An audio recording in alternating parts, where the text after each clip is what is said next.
Hello folks and welcome back to another lesson. We're going to be doing a really quick one, Curmudgeon by Nirvana. And it only has about 2 riffs and then we'll have a quick look at the solo because why not?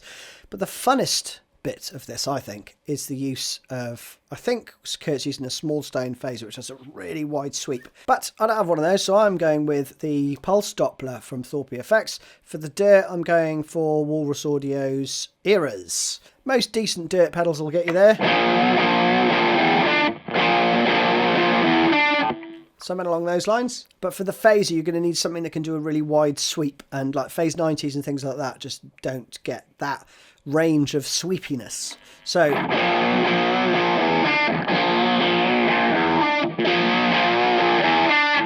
just sounds great. So those are the tones. The tuning of the original is half a step down, but I'm going to be teaching you this in standard tuning. So just bear that in mind if you want to play along with the original. Let's crack on. First riff.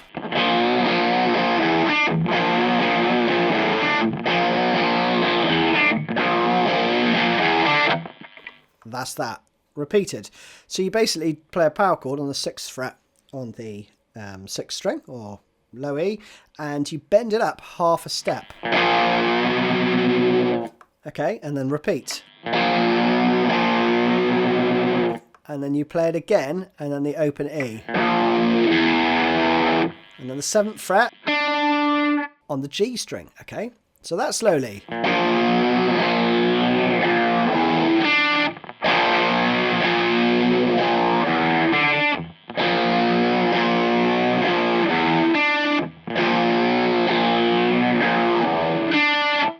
That's it. And then when you go to the chorus part, you're just going to play this.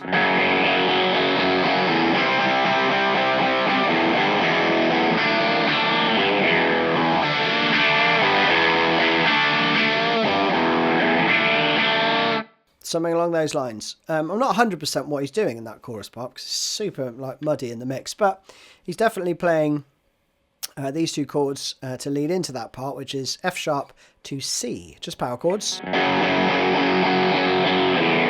Now he does that usual thing where on the last 8th note he just abandons the chord, as your right hand's going to be playing 8th notes, but you'll play 7, take your finger off to move to the C, and then do the same when you go from that to the 3rd fret on the E for the next bit of the chorus, right? So it's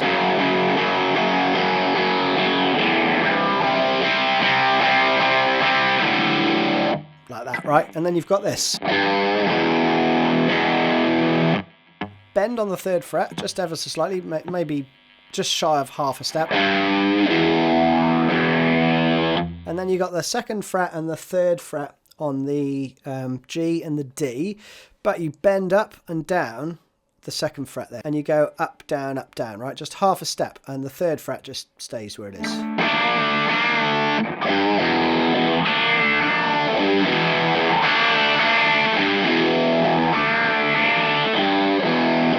So that slowly.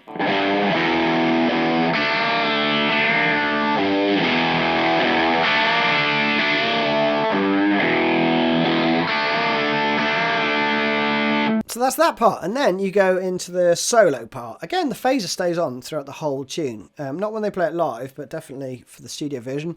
And you hear like a bar, maybe just... But then you're going to play...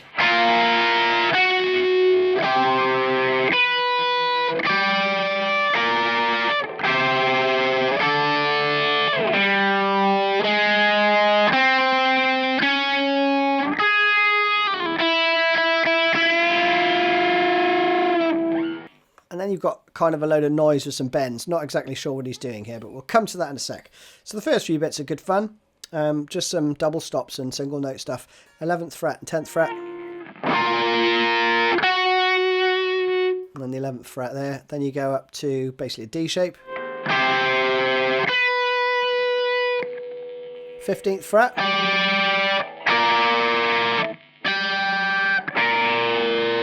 Play that with one finger if you want. Then a D shape. Slid up 2 frets.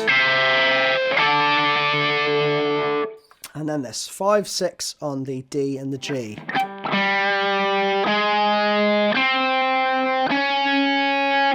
9th fret on the B, slid down to the 5th fret. And I think he's doing that. He's bending the 5th fret and then having the E string open too, right? And you could just slide it around. I would go then to the 9th fret for a half step.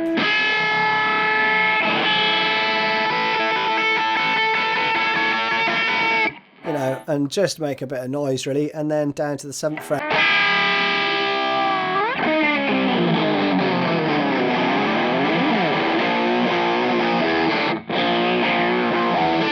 And then back into that. So there's just kind of a lot of noise there. I wouldn't worry too much about what he's playing, but for a bit of fun I thought I'd throw it in there. And then you go back around it all again. The ending is just this. And you're done. That is it, people. Hope you enjoyed that one. See you again soon.